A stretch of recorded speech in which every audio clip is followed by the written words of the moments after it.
us for this session, and welcome. So I'm Roland Kodanek, Deputy Manager at CBB Cap Biotech, which is a biotech innovation center located in Bretagne, Western France, just to precise.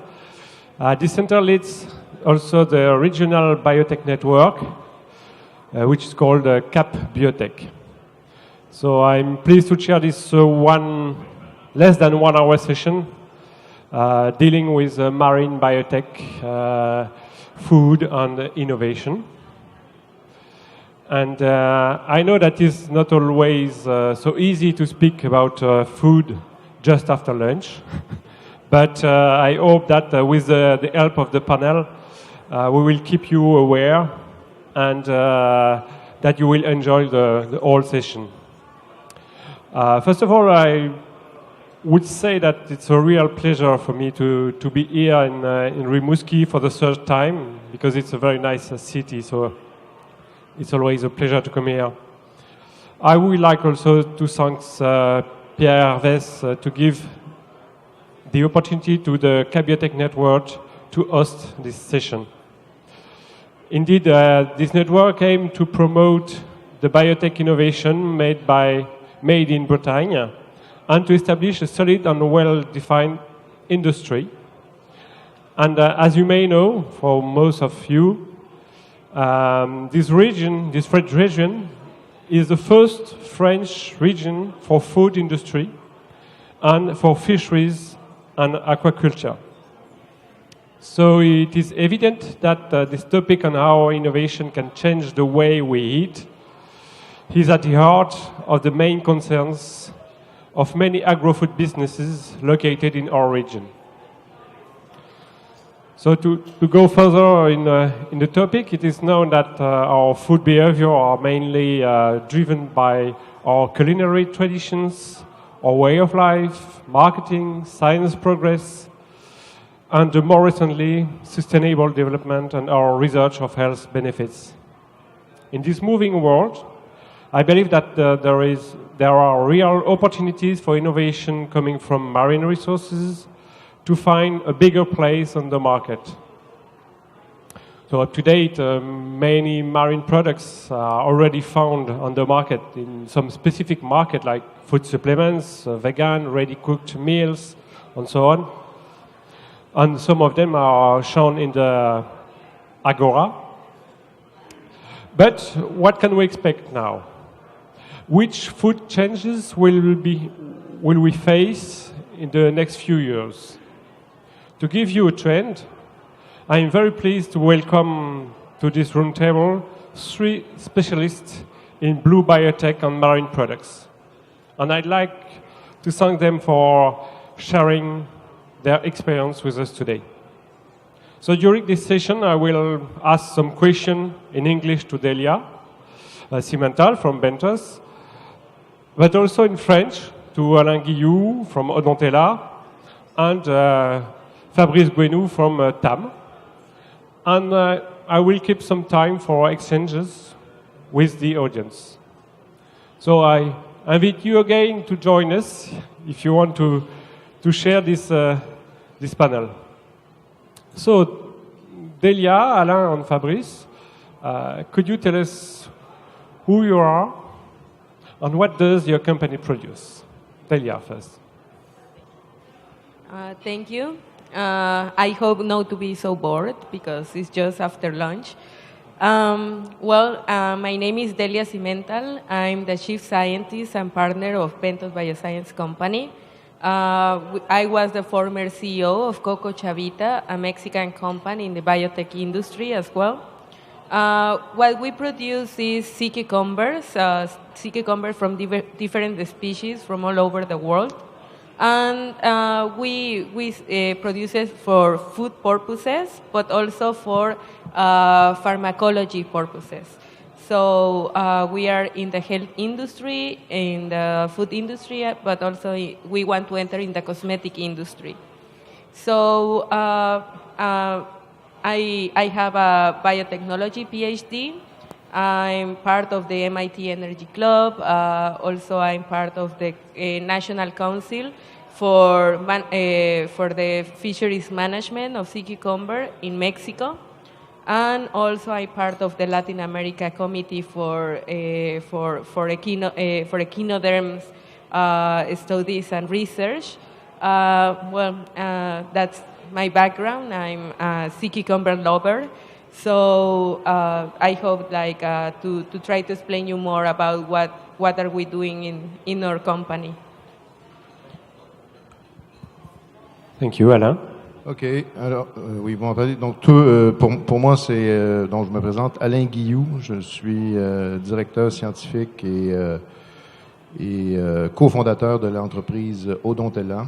L'entreprise Odontella qui a pour mission de développer des nouveaux aliments ou des aliments à base d'une microalgue, principalement une microalgue marine, d'autres microalgues aussi, mais microalgue marine en particulier, qui est, donc on le verra plus tard aussi, une microalgue d'intérêt qui a plusieurs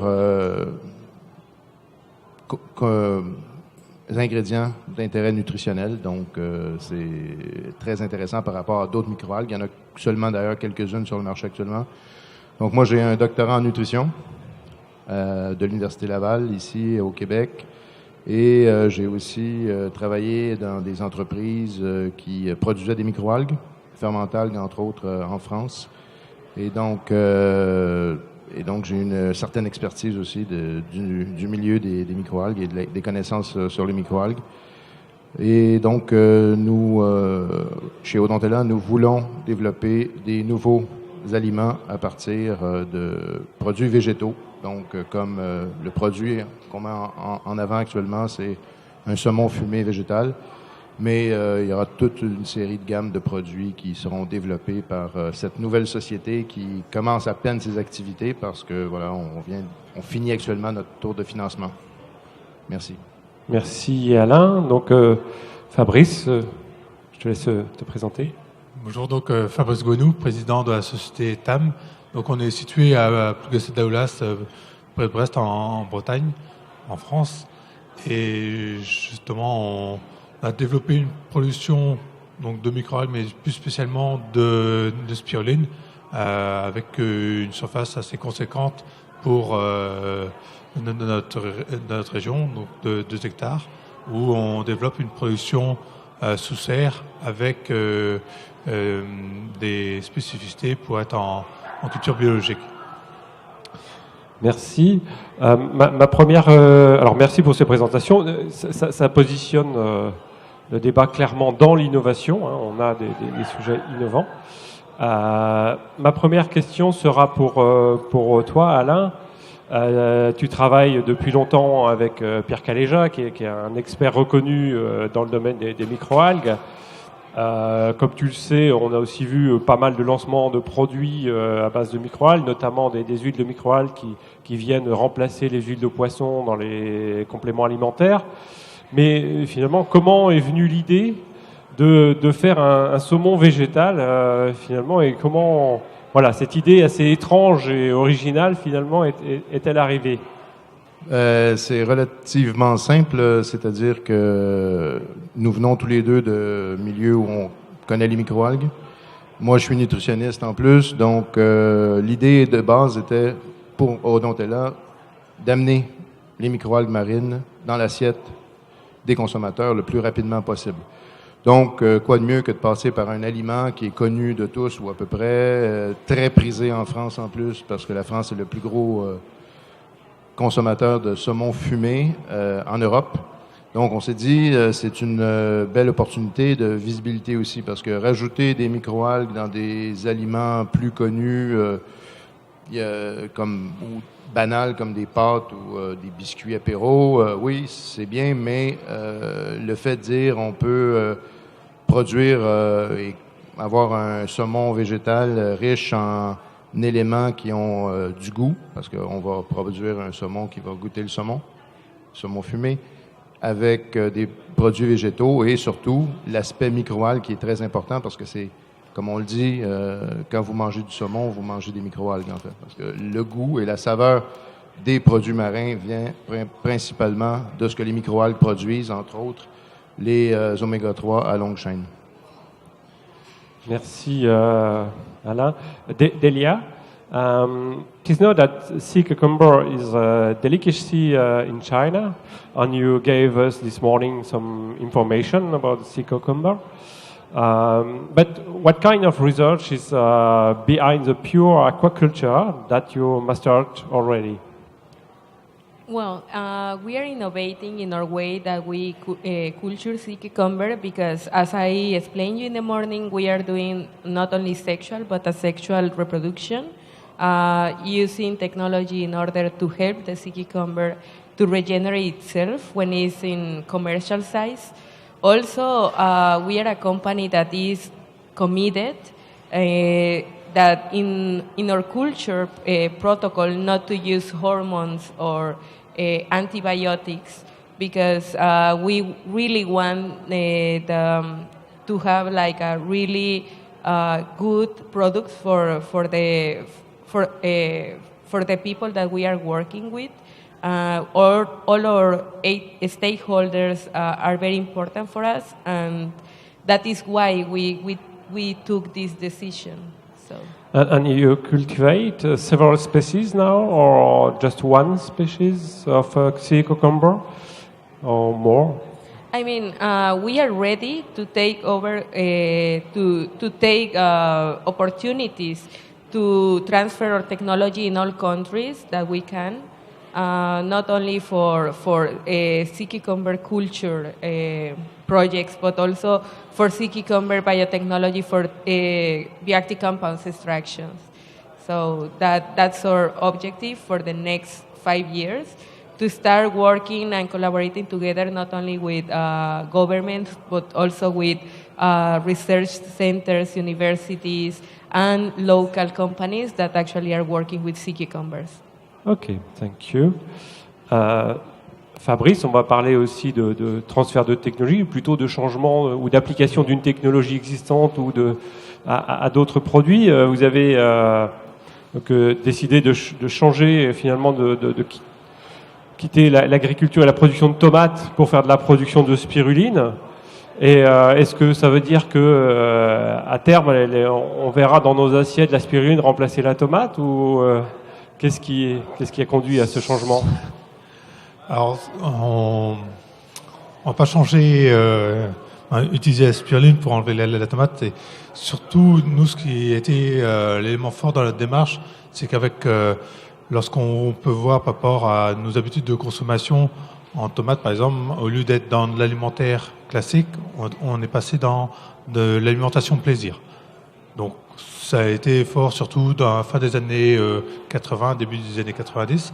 Ça s'est développé et on a des évolutions sociétales qui font maintenant on recherche plus de la nutrition santé. Alors, pour y rentrer dans la nutrition santé avec de la tomate, c'est un peu compliqué.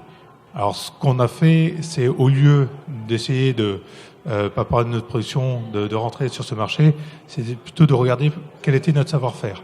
Notre savoir-faire, c'est surtout la maîtrise de la photosynthèse sous abri, sous une serre.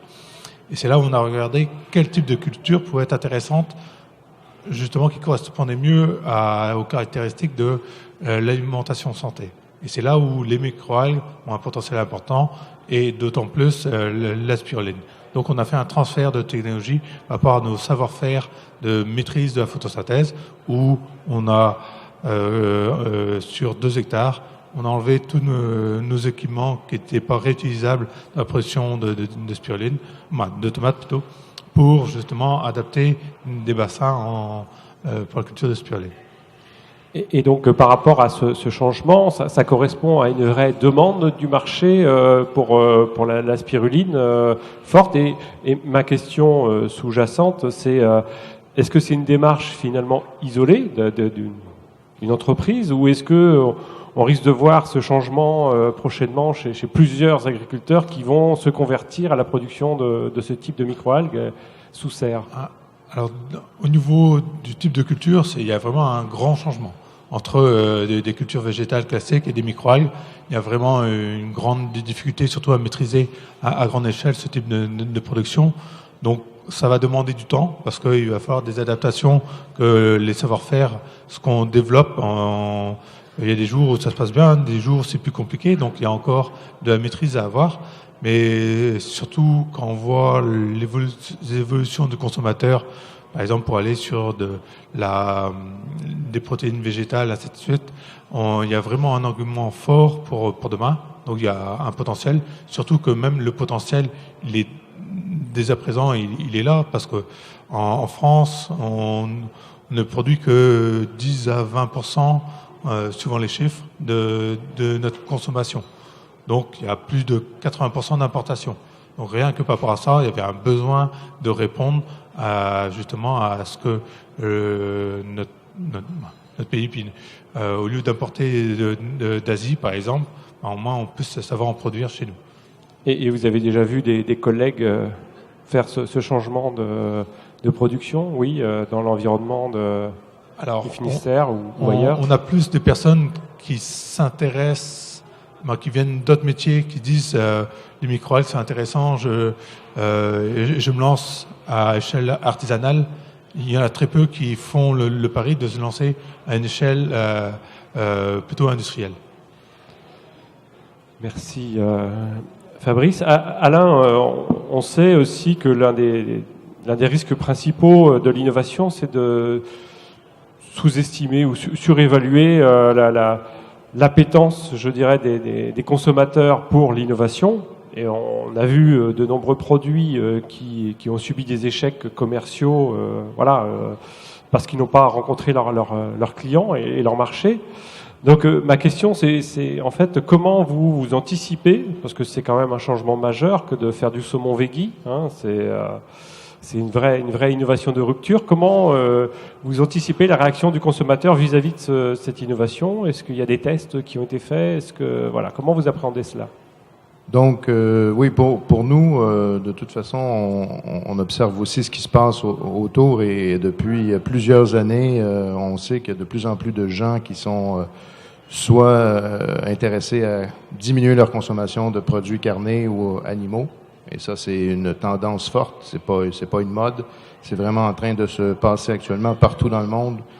Et aussi en France, j'ai pu le constater moi-même pendant quelques années. Les dernières années que je suis en France, on voit énormément de changements au niveau des habitudes ou des intentions des gens de manger des produits plus végétaux. Donc ça, c'est déjà une bonne chose. Deuxièmement, on sait que les industriels du secteur, de plus en plus, vont vers des produits qui imitent la viande, poulet, bœuf et autres produits. Et ça, c'est aussi une autre tendance lourde. Il y a même des industriels actuellement en France qui étaient spécialisés dans la production de jambon ou de produits carnés, qui maintenant ont des gammes de produits végétales et dans les grandes surfaces, pas simplement dans les magasins spécialisés bio. Ils sont rentrés dans les grandes surfaces parce que eux aussi ils font la constatation que les produits à base de produits végétaux sont en train de prendre une part de plus en plus importante chez le consommateur. Nous, on arrive avec un produit qui n'est pas juste une imitation, c'est-à-dire qu'on va imiter le goût, la saveur, l'aspect du saumon fumé ou de d'autres produits marins, parce qu'on a accès à une microalgue marine qui, elle, permet d'aller chercher un maximum de saveurs qui correspondent aux produits marins et l'intégrer dans ces produits-là, et donc amener aussi tout ce que le saumon ou les poissons ou les crustacés devraient nous apporter, c'est-à-dire des oméga-3 longue chaîne, des protéines complètes, et ça, la microalgue marine le fait. Donc, on apporte finalement ce que le consommateur devrait retrouver dans un produit de poisson ou animal, sans par contre autant de pesticides, de métaux lourds et d'antibiotiques. Parce qu'il faut le dire, actuellement, l'aquaculture de masse fait en sorte que on ajoute des antibiotiques, on ajoute des pigments de synthèse, on ajoute toutes sortes de choses dans l'aliment pour avoir un aliment le moins cher possible, et à la fin, un poisson aussi, ou un filet de poisson le moins cher possible. Donc, je pense que oui, les consommateurs vont être intéressés. Et de toute façon, le marché du saumon, seulement en France, c'est tellement important qu'on parle de 40 000 tonnes par année actuellement, saumon fumé seulement, qu'on égratigne un tout petit morceau, où on va chercher une toute petite part de ce marché-là, et déjà, on est en train de vendre des tonnes de produits. Et en test consommateur, quel est le retour des consommateurs? Vous avez mesuré concrètement Non, pas pour l'instant, parce que le produit n'existe pas encore. Il est en train d'être produit. On sait qu'on a développé un goût qui est très intéressant. Maintenant, c'est la texture. Il reste la texture à aller produire, et actuellement, on travaille là-dessus, et des équipes de R&D travaillent sur la texturation de notre produit qui a le goût de saumon fumé, mais qui doit maintenant avoir l'aspect du saumon fumé. Mais voilà, ça sera fait dans les, je dirais, quelques mois à venir. Ok, merci Alain. Delia, sea cucumber is not in our diet in Europe. So is there a way to bring this new product? This is not an innovation, but it could be an innovation for European citizens. And so is there a way to bring sea cucumber to Europe, or as a raw material, raw product, or as maybe bioactive extracts?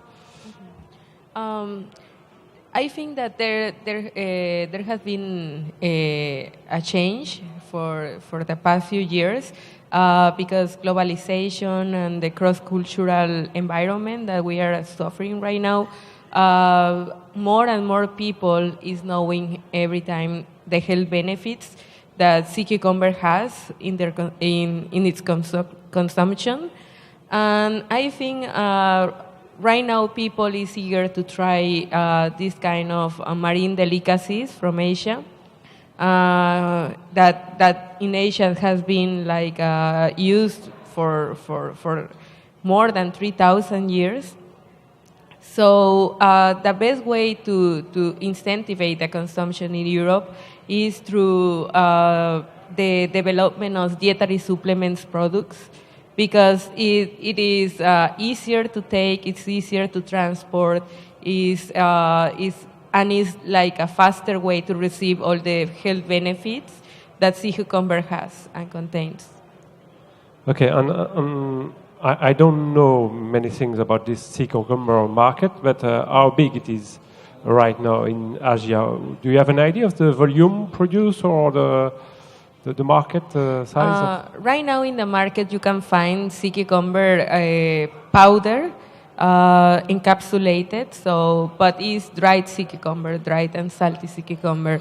But the best way is like to extract collagens or peptides or lectins or any other very valuable bioactive compound from the sea cucumber and then take it directly.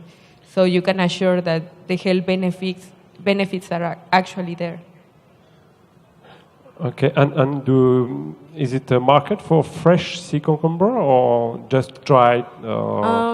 The most important market for sea cucumber is in Europe. Is in China. Sorry, and they consume sea cucumber dried. I mean, there is a lot of way that they import sea cucumber. Of course, there is a fresh there is a market for fresh sea cucumber, but it's not the most important. The most important is the dried one. Okay, yes. Thank you. And so I will have now the same question for each of you. What are the bottlenecks we need to overcome if we wish to intensify the distribution of your products? Alain, for instance. Les verrous que l'on a à lever pour faciliter la mise en marché des produits. Là, vous êtes sur cette phase actuellement. Bon, un des premiers verrous qui est intéressant à lever, c'est le financement d'une société. Hein, avant toute chose, donc on peut avoir le meilleur plan d'affaires, tout ce qu'on veut, une idée qui est fonctionnelle. Maintenant, il faut lever des fonds. Et c'est en train de se faire là, pour la société. On va aller chercher les montants qu'on avait envisagé d'obtenir, ce qui fait qu'on va pouvoir vraiment accélérer les aspects de traitement actuellement R&D qui avait débuté mais qui n'était pas en pleine activité. Donc, avec cet argent-là aussi. Donc, ça, c'est le premier verrou. Après ça, là, il y a toujours le verrou, naturellement, et ça, c'est le consommateur qui décide s'il va accepter ou non notre produit. Pour l'instant, bon, comme je l'ai expliqué tout à l'heure, je pense que on est sur une vague qui est favorable à ce qu'on fait. Et le dernier verrou, c'est le réglementaire. Actuellement, on a une microalgue qui est autorisée en Europe, microalgue marine. C'est la seule, c'est la première en tout cas. Et l'idée étant de peut-être un jour pouvoir avoir accès à plusieurs microalgues différentes et d'autres microalgues pour être capable de produire un maximum de goûts différents et de produits qui auront un intérêt pour les consommateurs. Donc, c'est peut-être le côté réglementaire où voilà, il y aura peut-être des verrous là, à faire sauter assez rapidement si on veut s'attaquer à des marchés autres qu'européens, c'est-à-dire l'Amérique du Nord ou même l'Asie en passant par le Japon. Delia, do you agree with Alain about the financial aspect and the limits to you have to I know to overcome the challenges? Yes. I mean, I also agree that regulatory is one of the most important challenges, and more when you are talking about novel products, and in our case, like novel dietary supplements that even is not a drug, you have to overpass protocols and fulfill certain safety requirements, biosecurity, traceability, etc. So that is one of our major challenges, because in every country that we work, sometimes regulation is different. And if you have regulation from United States, maybe it's not like recognized in another country. So you have to apply every time that you do your processes. Another challenge in our case is also regulation, but about sea cucumber quotas, and about the fisheries, and also the regulatory around sea cucumber hatcheries, because it's not, I mean, even in Japan and China, they have been harvesting sea cucumbers since 30, 40 years ago. For other countries, it's something that is completely new, so there is sometimes no regulation at all to help us to establish our projects. So. Ok. Est-ce que, Fabrice, tu peux rajouter sur la partie soit financière, soit réglementaire aussi, peut-être ou peut-être d'autres aspects Alors, si réglementaire, on peut avoir des éléments, c'est que, par exemple, en Europe, pour les cultures biologiques, les microalgues n'étaient pas encore intégrées dans la réglementation européenne. Donc, on en avait pour les algues, mais pas pour les microalgues. Donc nous, on a lancé dès le départ parce qu'on voyait bien que la demande au niveau du consommateur était pour des cultures, des produits biologiques issus d'une agriculture biologique, mais n'ayant pas de référence réglementaire, on ne pouvait pas avoir. Donc on avait un référentiel tel que celui d'EcoCert, mais ça ne convenait pas. Donc il y a eu une évolution de ce côté-là au niveau de la réglementation européenne qui est rentrée le 7 mai de cette année. Donc les choses sont en train de se mettre en place, mais on voit que c'est long parce que on a en plus une problématique des périodes de conversion. Donc là, nous, par exemple, on va être en agriculture biologique au niveau de notre production à partir de début novembre. Donc ça, c'est une chose. Après, un autre élément qu'on peut évoquer aussi, c'est lorsqu'on rentre, ou surtout dans notre cas, dans une autre type de culture qui est très technique, même technologique, on arrive souvent à des approches qui peuvent être fausses, qui va faire qu'on aura beau avoir une idée, on n'arrivera jamais au résultat. Je prends notre activité principale, c'est la production de tomates. On en fait toujours. Et si on arrivait avec cet état d'esprit, on serait parti au clash. Comment on fonctionne souvent en agriculture, c'est que on fonctionne souvent de manière intuitive, ou alors on se rattache à des techniques qui sont connues, reconnues, qui ont été validées à plusieurs reprises. Quand on est sur quelque chose d'innovant, il faut savoir comment on appréhende ça. Et c'est là où on a fait tout un travail.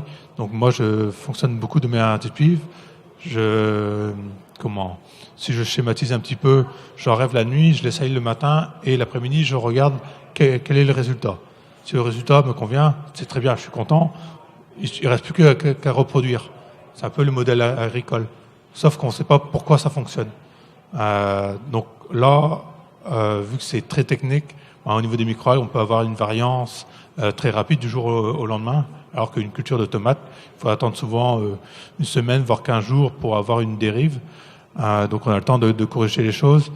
Là, la première personne, lorsqu'on a créé TAM en 2015, on a embauché directement un chercheur, ce qui en agriculture est pas très très commun, parce que justement, on avait besoin, si on a des bons résultats, de comprendre d'où ils viennent, comment se les expliquer pour améliorer encore le système, et donc pouvoir s'appuyer tout de suite sur des connaissances scientifiques, et quitte à les faire évoluer par notre raisonnement.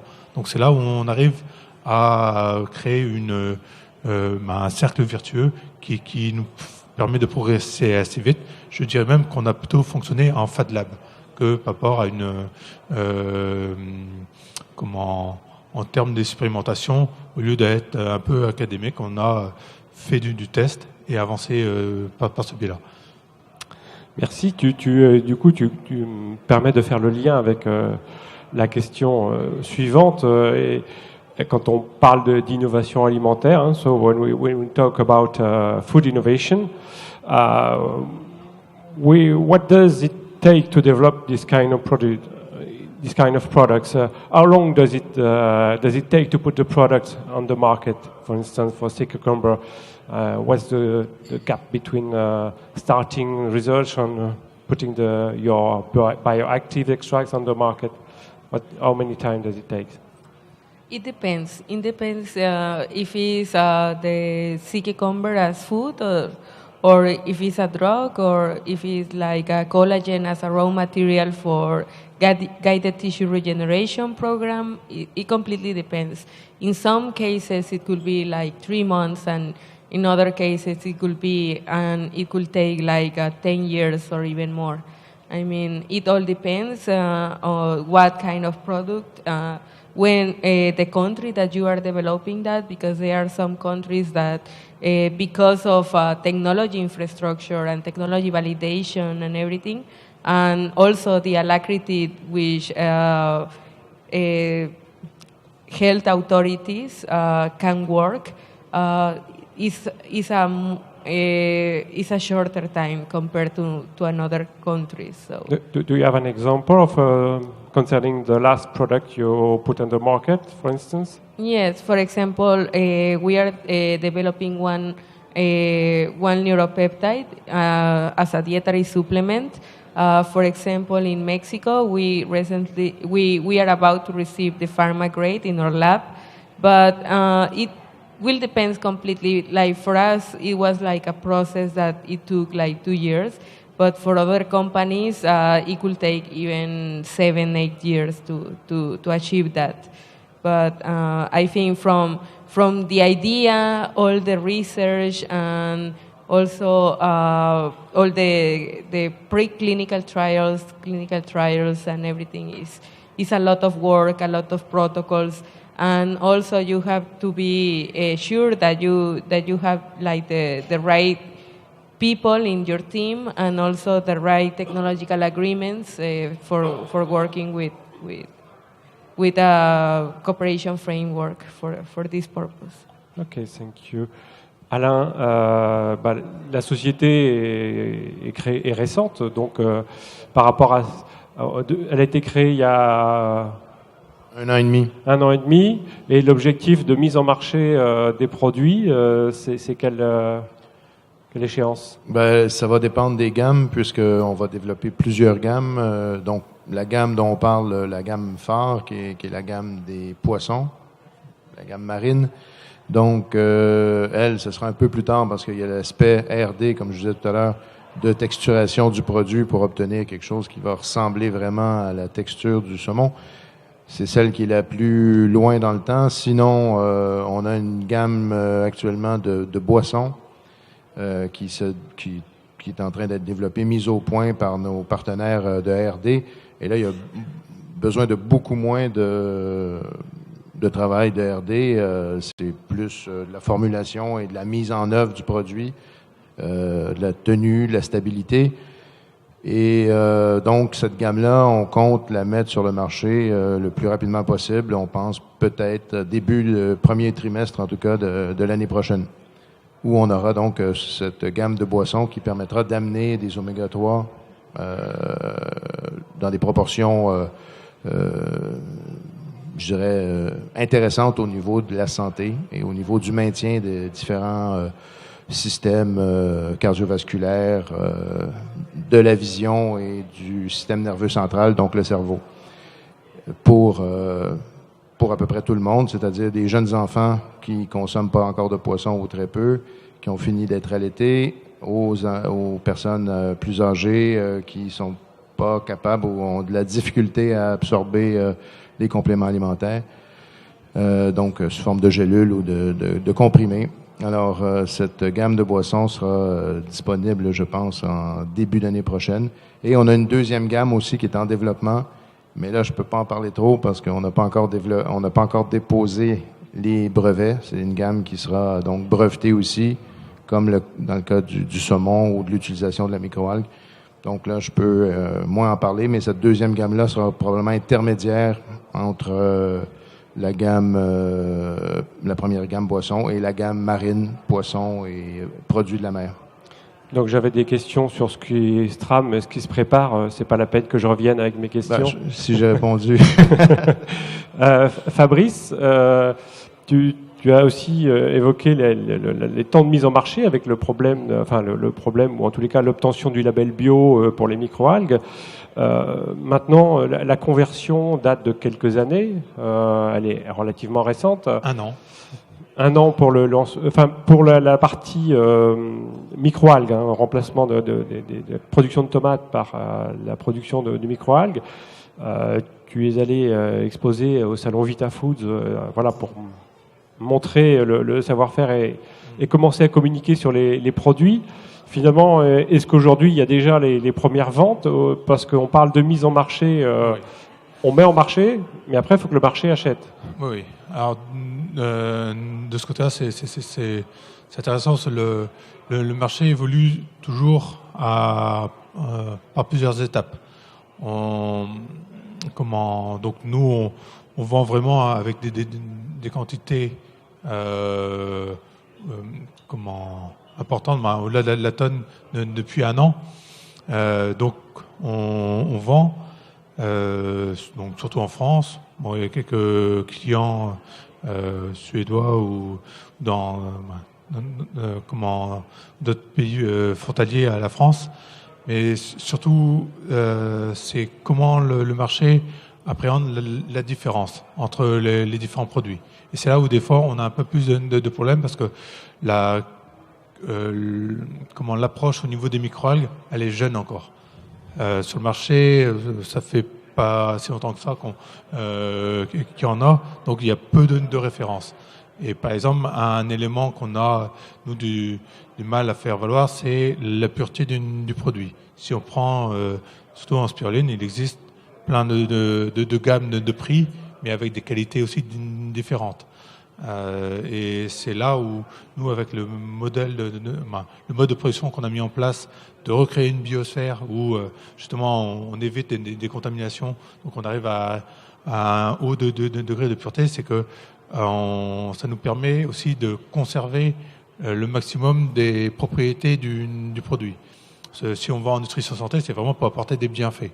Donc si on fait des actions comme du séchage par exemple en atomisation, où on va dégrader en partie le potentiel de la microalgue, c'est vraiment intéressant de donner des représentations aussi aux clients.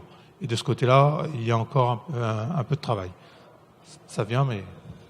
Et justement, puisque tu parles du travail à venir, est-ce qu'il y a des choses sur lesquelles vous travaillez pour l'avenir? Là, on est sur la production de spiruline déjà, qui va se lancer.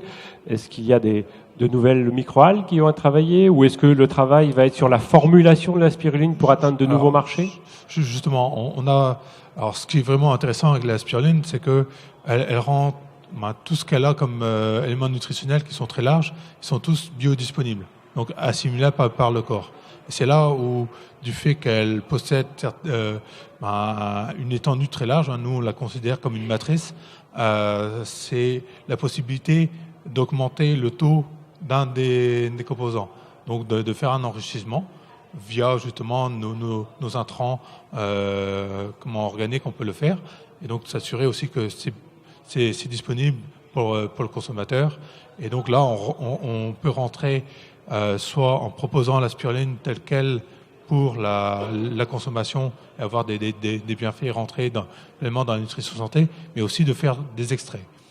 Donc là, d'aller casser les cellules et de prendre les éléments, de les séparer les uns par rapport aux autres, ou d'en regrouper pour justement proposer des nouveaux types de produits. Et ça, c'est une démarche qu'on a déjà engagée via la phycocyanine. Okay, and Delia, so you are also working on extracts. So what are the new products you are working on?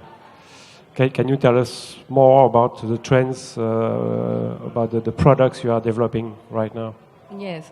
Right now we are developing some kind of treatments for cancer. We are working, for example, in another product that is that is like a sea cucumber imitation meat. And I mean, there is a lot of projects that we are going to work. Right now, we also have a really extensive marine exploration program, which is starting right now in Mexico, but we want to extend it to the country that we are working, that we have head offices, but also to the other countries that they have echinoderms population. So it's a big. And what are the countries you are targeting? For example, we are targeting the Mediterranean Sea, this north part of the North American part also. Here, this Quebec area, but also we want to enter into Africa and another Pacific islands. Okay. And Alain, maybe vous visez surtout le marché français ou l'export aussi assez rapidement? Donc, dans un premier temps, c'est sûr qu'on vise le marché français en premier lieu et étendre le plus rapidement possible vers d'autres pays limitrophes, donc d'autres pays européens. Et par contre, à moyen terme, je dirais que oui, il y a une ouverture pour exporter vers des pays à l'extérieur de l'Union européenne. Entre autres, les premiers visés, c'est l'Amérique du Nord, et en passant par le Canada, naturellement. Donc déjà, on commence à discuter ici avec des gens, je connais quand même bien le coin et la région, et pour avoir travaillé une vingtaine d'années à Rimouski. Alors oui, on pense à moyen terme aller vers l'Amérique du Nord, Canada, États-Unis, et aussi éventuellement un peu plus tard l'Asie, en passant par le Japon, parce qu'on le sait que tout ce qui touche la mer et les produits marins au Japon, c'est en général bien accepté. Et donc, si c'est accepté au Japon, ça peut nous faire aussi une entrée dans d'autres pays asiatiques. Donc, oui, c'est ce qu'on prévoit actuellement. Maintenant, on peut changer aussi en cours de route, mais c'est le plan de match actuel. Fabrice, tu as déjà dit que tu avais des marchés Suède, quelques pays limitrophes. Est-ce que le Made in France ou Made in Brittany peut apporter un plus pour atteindre certains marchés aussi? Est-ce que ça peut être un plus, mais notre approche, elle est plutôt différente. Si demain, on a, par exemple, pour le Canada, il y a des quantités